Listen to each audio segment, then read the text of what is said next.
Je vous donnerai des nouvelles pour savoir est-ce que oui ou non je suis en couple, marié, fiancé. En fait, là j'ai envie de préciser, je ne m'énerve pas parce que je ne suis pas choisie. Et puis avant de revenir dans le salon, je suis l'une des premières à aller la voir, à lui faire un câlin, à lui dire des félicitations, t'es une meuf en or vraiment. Et on a eu effectivement cette conversation avec Yannick. Explique-moi. Simplement. Le nouveau podcast inspirant.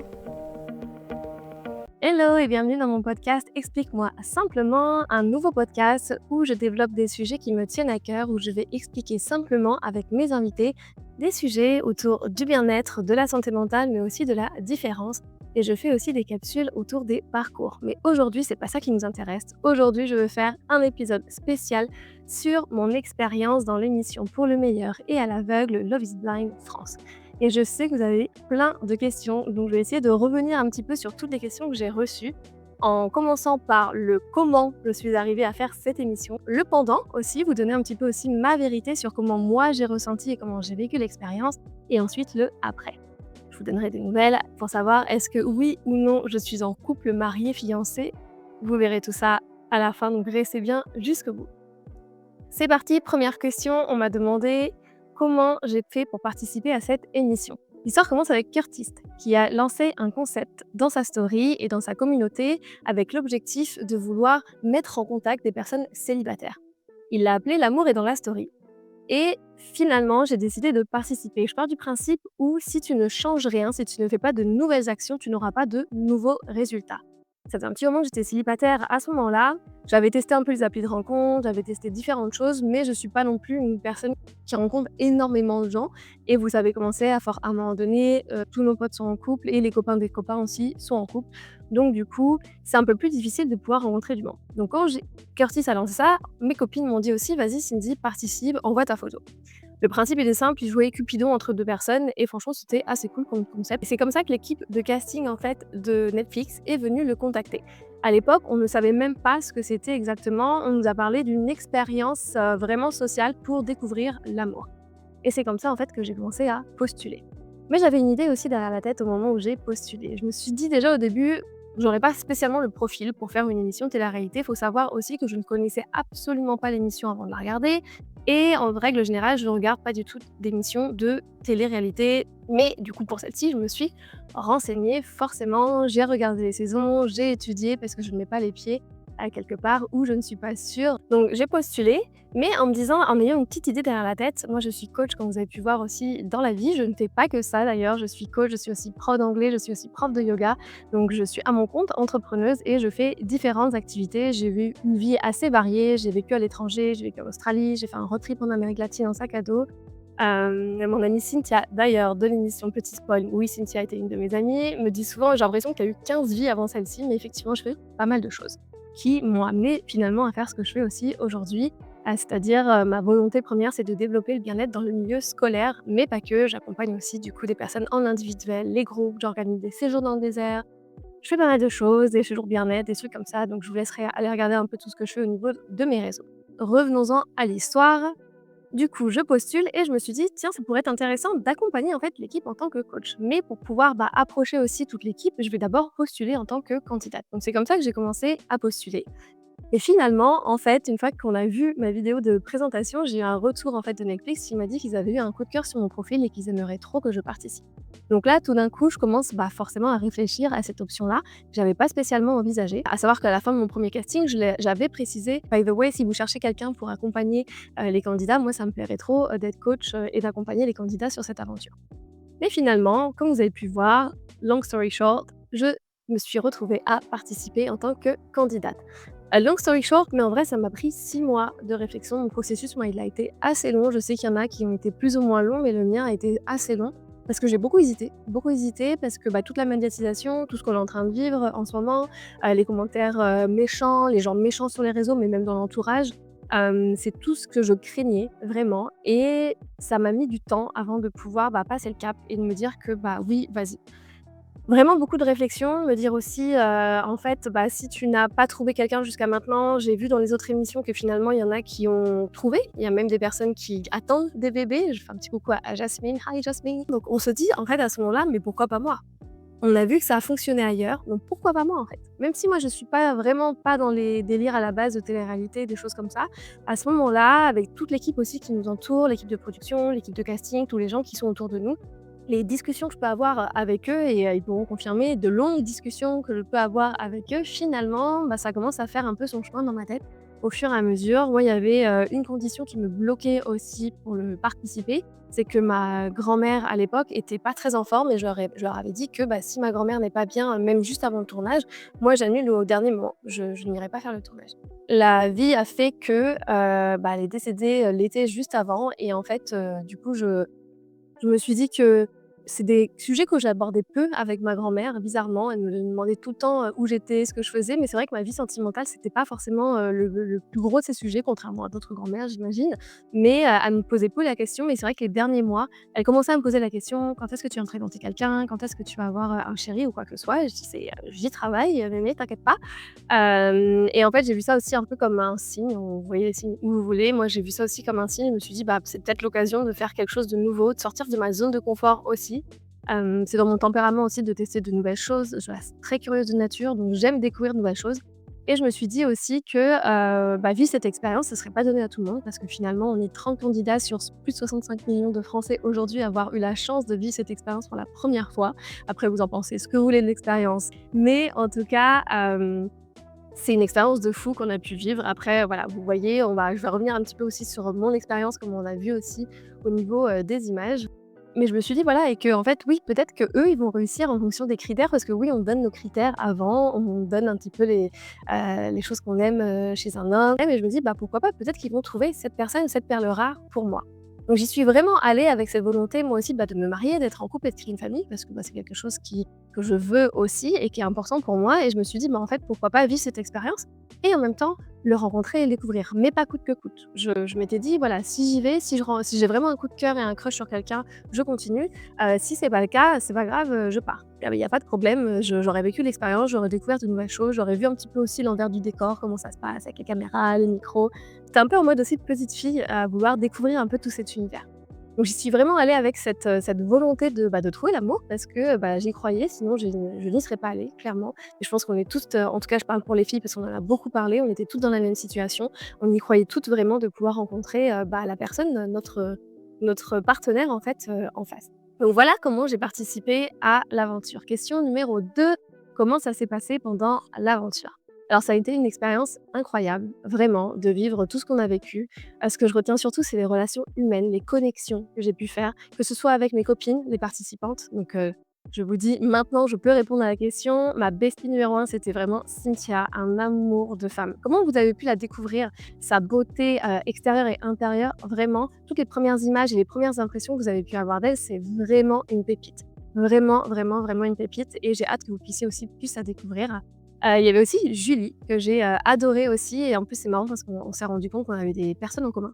Donc du coup, ça nous a vraiment aussi reliés et du coup on passait beaucoup de temps, ensemble toutes les 3. Il y avait aussi Estelle, il y a Chloé aussi dont j'étais très proche, il y avait aussi Lina. Donc là, c'est des personnes avec qui voilà, on parlait bah, après on parlait avec tout le monde, hein, je précise, on parlait avec tout le monde aussi même si on voit peu, des scènes où on parle avec tout le monde. Au niveau de mon histoire, en fait, j'avais plusieurs connexions au début parce que forcément au début tu parles un petit peu à tout le monde pour savoir avec qui tu t'entends le mieux. Mais il s'est avéré que la personne avec qui je connectais le plus, c'est comme vous avez pu le voir, je ne vous spoil pas, Yannick.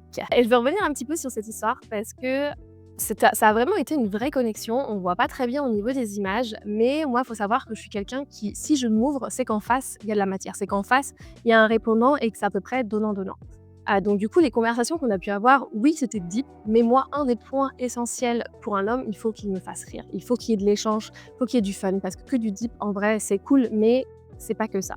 Et moi, c'est vrai qu'on était tous les deux dans une approche, d'avoir des questions assez deep, des conversations aussi, donc c'est assez profonde sur nos vies, sur ce qu'on faisait. Il s'avérait en fait que c'était marrant notre première discussion. Il avait un studio de podcast et comme vous voulez voir, bah, moi j'ai un podcast et donc du coup c'est vrai qu'on a assez vite connecté, on a bien échangé. On a eu beaucoup, d'échanges, beaucoup de conversations, beaucoup de rires, vraiment c'était un bon feeling, même si on ne le ressent pas trop comme au niveau des images, mais vraiment il y avait une vraie connexion. Et je pense que vous connaissez aussi dans les autres Love is Blind, il y a des, activités qui sont organisées aussi pour, les personnes qui se parlent et en général, ces activités sont organisées avec la personne avec qui tu as ton crush à ce moment-là. On l'a pas vraiment vu, mais donc l'activité qui a été organisée, bah, Yannick et moi, on a fait notre activité du coup ensemble, donc qui était l'activité qu'on fait avec notre crush numéro un, je précise et aussi on m'a demandé parce qu'on a vu que, bah, Julie a eu son échange de tasses, donc oui, moi aussi j'avais des cadeaux, on a échangé des cadeaux. Enfin, j'ai échangé un cadeau, je précise, parce que Yannick il n'était pas venu avec un cadeau. Donc du coup, moi j'avais pris des livres, j'avais pris L'Alchimiste et j'avais pris, Sophie mon amour aussi et du coup des bouquins que je lui ai offerts. Pareil, cet échange de cadeaux, c'est quelque chose que l'on fait avec notre crush numéro un, en tout cas à ce moment-là, je précise encore une fois. Donc voilà, du coup, on a quand même partagé de très beaux moments, on a été dans plein de belles conversations. On a pu voir un petit peu notre connexion qui grandit au fur et à mesure, mais je tiens vraiment à préciser que c'était réciproque. On avait vraiment de belles conversations, ensemble. Jusqu'au moment où effectivement il me fait part de cette étincelle qu'il a en plus. Donc il m'en avait parlé un petit peu avant, l'épisode qu'on a vu, il m'en avait parlé un petit peu avant qu'il commençait à avoir une étincelle aussi pour, quelqu'un d'autre et voilà et moi je lui disais: «Bah OK, fine, continue, bah, d'explorer aussi» et et je me souviens qu'on m'a même parlé: «Mais du coup on fait quoi? Est-ce qu'on continue?» et je me souviens qu'il m'a vraiment dit, «Bah non, on continue à se découvrir» et quand on arrive à la dernière scène que l'on a pu voir, faut savoir que quelques jours avant, j'avais eu un échange avec Tatiana qui m'avait dit: «Mais vas-y, continue, vis ton expérience à fond» et on s'était dit la même chose, on vit nos expériences à fond. Mais la veille de cette discussion, une personne m'avait dit qu'elle avait plutôt décidé de se retirer, même si elle avait une grosse connexion aussi avec et du coup, on en a parlé après. Je vous dirai après parce que c'est ce qu'on a parlé pendant notre grande conversation. On n'a pas tout vu, mais je vous dirai juste après. Et il faut savoir aussi que la veille avec Yannick, on était dans des discussions en mode, enfant, combien d'enfants on voulait. Moi, j'aimerais bien adopter, donc on parlait adoption. On a parlé de où on pourrait vivre, si on le fait ensemble, où est-ce qu'on va vivre chez lui? Est-ce qu'on va vivre chez moi? Au niveau des répartitions des tâches, comment ça s'organise dans une maison, au niveau, répartition financière et tout, c'est des sujets qu'on avait abordés, au point où on s'est dit: «Bah, les seules choses qui nous restent à aborder finalement, c'est un petit peu les étapes de la vie, les épreuves qu'on peut avoir». Donc on s'était dit: «Le soir, on rentre et on écrit un peu en mode escape game des situations qui pourraient arriver dans la vraie vie et on voit le lendemain comment on réagit». Par exemple, je sais pas, quelqu'un tombe malade ou perd notre repas ou quoi et on voit comment on réagit. Donc moi, j'arrive un peu avec cette mentalité-là et cet esprit-là le lendemain quand j'ai ma robe orange, donc à ce date-là. Donc moi, je m'installe, je me prépare avec les petites questions en me disant: «Bah OK, c'est parti, tu commences, je commence à poser des questions» et là, il me dit: «Bah OK, mais il va falloir que tu dises quelque chose après». Donc je lui dis: «Bah OK, dis-moi maintenant si tu as quelque chose à me dire». Et c'est là qu'il me dit qu'il est encore en doute et que, peut-être il a envie de suivre plutôt son cœur et de suivre cette petite étincelle. On avait déjà parlé de cette étincelle et moi je lui avais déjà dit comme on voit que, bah, moi j'étais venue là aussi pour vivre, bah, une vraie connexion et que, une étincelle comme lui il m'a dit effectivement une étincelle ça peut aussi être un feu de paille, on ne sait pas où ça va aller. Mais je lui dis: «Bah, OK si, toute la connexion qu'on a vécue» donc c'est pour ça un peu que j'étais, peinée aussi parce que, bah, toute la connexion, toute la discussion qu'on avait eue, bah, voilà, c'était finalement je me disais: «OK, ça c'est pas valorisé, mais fine, et tu fais ce que tu veux» et vu les informations que j'avais, là j'ai douté en toute honnêteté, bah, de savoir est-ce que Tatiana était honnête par rapport à ça. Donc c'est pour ça que je l'ai verbalisé, mais on voit pas aussi toute la partie où je dis: «Mais par contre c'est, une nana en or, c'est une femme, exceptionnelle, donc pas de souci». Et donc après on continue le date. Donc là, on voit mais est-ce qu'on continue le date? C'est là où on fait l'expérience sensorielle. On continue à parler de plein d'autres sujets, qui sont hyper intéressants et on finit le date toujours en disant: «Bah, OK, on fait quoi à la fin?» et il était toujours un petit peu perdu. Donc là, il n'avait pas vraiment choisi. Selon moi, en tout cas, c'était encore un petit peu flou à ce moment-là et du coup, là, on revient dans le salon. Je discute avec Cynthia, pardon, d'abord, où, où je lui dis voilà que j'étais un peu piquée et que j'avais l'impression, effectivement qu'il y a des choses que je comprenais pas et je lui parle, du coup, de ce que j'ai dit et mais pas que, parce que du coup, on voit pas tout, mais je lui parle aussi de, quand je parle de mes cartes, je parle un peu de toutes les cartes que j'ai sorties. Donc par exemple, l'expérience sensorielle, ce que je lui avais dit avant que je voulais, le vivre, lui faire vivre, toutes les autres discussions dont on a parlé parce que, finalement, c'était le dernier échange qu'on avait. Donc je lui dis: «Bah voilà, je sors, bah, toutes mes cartes», en gros, à ce moment-là et oui, j'ai tout sorti. Ah mais voilà, on voit pas toutes les discussions et on s'était dit avec Tatiana: «De toute façon, il faut qu'on discute à un moment donné». Donc on savait qu'à un moment donné, on allait échanger parce que, l'une et l'autre, on avait déjà commencé, cet échange et on voulait continuer cet échange. Donc quand on commence à parler, à échanger ensemble, moi je voulais comprendre un petit peu aussi ce qui s'était passé, pour elle et comment elle se sentait. Donc c'est là qu'elle m'explique finalement, voilà, qu'elle voulait, qu'elle avait une grosse connexion et que, elle voulait pas être dans cette situation en mode d'auto-sabotage et qu'elle voulait vivre jusqu'au fond l'expérience et cette connexion. Et c'est là que je lui dis: «Mais fine, je comprends parfaitement, en fait» et donc je te dis, moi, j'ai dit ça, parce qu'à ce moment-là, j'avais pas ces infos et j'ai été blessée, j'étais, confuse, je comprenais pas et du coup, ce qui ne justifie rien, hein, en vrai, on est d'accord. Et donc voilà, en fait, on voit, peut-être 1 minute de notre échange, mais en fait, l'échange a duré genre 1 heure et c'était hyper intéressant. C'était vraiment, de femme à femme. Vraiment, on a échangé sur notre relation l'une et l'autre, même avec lui, comment les discussions, comment on allait voir les choses et au fur et à mesure, moi, je lui dis: «Ouais, je suis blessée parce que finalement, je me rends compte qu'on a été vraiment, dans le deep, dans des conversations très profondes et dans des projections aussi et que finalement, j'ai l'impression que, c'est peut-être pas si réciproque que ça, en fait» et honnêtement, quand je vois les images aujourd'hui, je me dis: «Peut-être pas, en fait» et que le discours que j'avais dans les pods n'était peut-être pas forcément, le bon ou, aussi sincère. Donc c'est pour ça que je me mets à pleurer à la fin parce que, je suis un peu saoulée dans cette situation en toute honnêteté et voilà, on arrive à la scène, la dernière scène où, finalement avec la lettre là que vous voyez et on me voit un petit peu m'énerver et en fait, ce que là j'ai envie de préciser, je ne m'énerve pas parce que je ne me suis pas choisie, parce qu'il faut savoir qu'à ce moment-là, moi j'avais déjà décidé même d'arrêter et de pas forcément aller plus loin. Là, j'avais même préparé mes valises, donc du coup, je m'étais déjà dit que voilà, j'irais peut-être pas plus loin. Mais, je suis en fait blessée à un moment donné parce que, Yannick va me dire, une phrase, dans notre discussion où il me dit que, «Tu sais, en fait, depuis le début, Tatiana, c'était mon coup de cœur et en fait, si j'avais pu, j'aurais continué à parler qu'avec elle». Et là, je me sens mais vraiment trahie, un peu manipulée, où je lui dis: «Mais, pourquoi tu as continué à parler avec moi, en fait?» Et là, on me voit lui dire: «Mais pourquoi tu m'as pas cut avant, en fait? Pourquoi tu as continué à échanger, à parler avec moi, si finalement tu savais que c'était elle et que tu avais pas envie de continuer à discuter avec moi?» Et je lui dis: «Je suis pas un plan B, en fait, je suis pas un second choix, en fait, mon temps ici, il est précieux». Moi, il y a des personnes avec qui, j'ai, coupé un petit peu les échanges parce que je sentais que moi, c'était pas réciproque et je leur ai dit clairement, je repense à Clément d'ailleurs, hello Clément, où on a eu cette discussion où je sentais que peut-être moi j'aurais pas autant d'accroche avec lui et je lui ai dit: «Voilà, notre temps ici, il est précieux, donc je préfère, que tu concentres ton temps et que moi aussi on se concentre sur des personnes avec qui peut-être on a, une accroche vraiment mutuelle». Et donc là, en fait, quand Yannick me dit ça, je me dis: «Mais OK, en fait, mon temps est pas précieux, mon temps, on le valorise pas et en fait, tu as utilisé tout ce temps-là». C'est-à-dire que même j'aurais pu vraiment développer d'autres connexions avec d'autres personnes à ce moment-là et en fait, j'ai l'impression d'avoir été privée de ça. Et s'ensuit toute une conversation où on voit, qu'il s'excuse, où il est désolé par rapport à ça.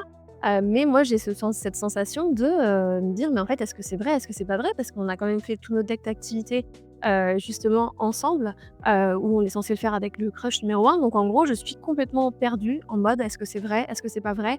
Est-ce qu'on a vécu était sincère finalement? Est-ce que tous les échanges, toutes les discussions qu'on a eues étaient sincères ou pas?»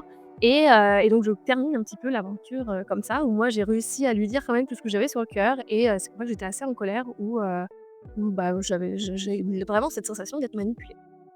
Donc finie l'aventure comme ça, je retourne dans le salon, je retourne voir les filles, Tatiana va faire, son échange aussi avec lui. Elle revient dans le salon, je suis devenue une des premières à aller la voir, à lui faire un câlin, à lui dire: «Mais félicitations, tu es une meuf en or, vraiment tu mérites tout l'amour du monde». Et je précise à ce moment-là, je dis: «J'espère qu'il va bien prendre soin de ton cœur». Parce que je sais que c'est une nana en or et je lui dis: «J'espère vraiment qu'il va bien prendre soin de toi». Et l'aventure se termine comme ça, pour moi, à ce moment-là. J'ai eu cette question-là maintenant aussi, est-ce que j'ai revu Yannick? Est-ce qu'il y a eu une conversation au niveau de la brasserie?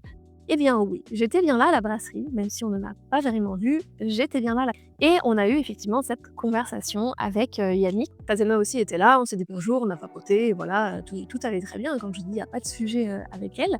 Et Yannick, donc c'est la première fois qu'on se voit finalement, parce que on ne s'est pas recroisé et on ne s'est pas revu depuis les potes, donc du coup c'était intéressant de se voir pour la première fois. Et donc oui, effectivement, on a discuté, on a échangé, on est revenu un petit peu sur, notre histoire, comment ça s'est passé. Je pense que je lui ai redit moi un petit peu comment je m'étais sentie aussi, ce que j'avais ressenti, par rapport à ça. Mais, que j'étais, très heureuse pour lui parce que je pense qu'il avait fait, le bon choix aussi parce que moi de toute façon j'étais plus dedans, j'étais, plus, le fait de cette de ce doute et de pas savoir choisir, moi je considère que, j'ai envie d'être une personne que l'on choisit, consciemment et avec qui ça va être une évidence. Et donc du coup, à ce moment-là, c'était plus le cas. Donc même moi, je pense que j'aurais pas continué de toute façon. Donc voilà, on parle un petit peu et une relation hyper chill, hyper, posée, pas d'animosité. Moi, pas dans un but aussi de vouloir, essayer de reconnecter avec lui, pas du tout. Donc voilà ce qui se passe pendant cette fameuse brasserie. On m'a posé la question du coup du après aussi et depuis pendant 1 an. On s'est revus avec tous les candidats en sortant aussi, on a connecté aussi et je suis restée assez proche des filles avec qui, je passais beaucoup de temps, dans l'émission. C'est toujours mes copines aujourd'hui, on s'appelle souvent, on se voit aussi, hyper régulièrement. Cynthia est toujours une de mes besties, ça n'a pas changé. Julie aussi, Estelle, enfin toujours les mêmes, voilà. Tatiana aussi, on a beaucoup échangé, on a beaucoup parlé, notamment là aussi avec toute la diffusion donc on est toujours restés, tous assez proches. Et est-ce que je suis mariée ou pas? Est-ce que je suis en couple, fiancée? Ça, c'est la dernière question que vous vouliez savoir. Eh bien, oui, j'ai des bagues au doigt, mais ce n'est pas des bagues de fiançailles. Donc non, je ne suis pas fiancée, donc pas mariée, bien sûr, et je suis toujours célibataire. Toujours à la recherche d'une personne, sincère, drôle, très drôle, honnête, ouvert d'esprit, qui adore, aussi, voyager, qui est très curieux, qui aime découvrir de nouvelles choses. Pas une personne forcément qui me ressemble, dans tous mes goûts, parce que j'aime aussi les personnes, différentes dans le sens où on va pouvoir, s'apporter mutuellement aussi, découvrir les passions des uns des autres. Voilà, une personne curieuse, bonne vibe, good mood, qui est pas trop casanière non plus, comme j'aime bien un petit peu bouger, même si j'adore être chez moi aussi, mais qui a cette curiosité pour le monde, pour les autres, en général. Voilà, pour le mot de la fin, cette expérience, ça a été une expérience très enrichissante. J'ai beaucoup appris sur moi. J'apprends encore là maintenant, parce que, oui, même en tant que coach, hein, et en tant que prof ou peu importe, on apprend aussi et on a le droit de s'énerver, on a le droit d'être en colère, on a le droit de fixer ses limites, de dire non quand il y a quelque chose qui ne nous va pas et c'est aussi ça aussi, de parler, le fait après qu'il y ait une communication et un dialogue. Donc voilà, ça a été hyper enrichissant sur le plateau, en dehors, toute l'expérience, qu'on a vécue, aussi et qu'on est encore en train de vivre et ce qu'on va vivre aussi après la réunion. C'était vraiment une belle expérience, assez, intense, vraiment. Je pense qu'il faut être bien entouré, il faut avoir des bons amis, il faut avoir une famille vraiment, des proches, sur qui compter. Parce que ça peut être aussi, vraiment intense et en fonction des réseaux. Je pense que ça, c'est le pire à gérer, le retour sur les réseaux. Ça peut être vraiment un raz-de-marée et on peut vraiment se retrouver vraiment happé par la situation. Donc de parler, de s'entourer et ça a été, la chance aussi qu'on avait avec les filles, c'est le fait d'avoir vécu la même expérience et bien, on était les mieux placés pour pouvoir s'aider, se conseiller aussi et se soutenir les unes les autres. Voilà, je pense que j'ai fait le tour à peu près des questions. N'hésitez pas si vous en avez d'autres que j'ai oubliées, posez-les-moi en commentaire ou envoyez-les-moi sur les réseaux sociaux. J'ai d'autres interviews aussi avec d'autres candidats qui sont, programmés pour parler un peu de parcours pro, de bien-être, mais aussi, du passage dans l'émission pour avoir aussi leur retour d'expérience. Donc, restez connectés, il y a d'autres épisodes qui peuvent bientôt arriver. En attendant, prenez soin de vous et à très vite. Bye!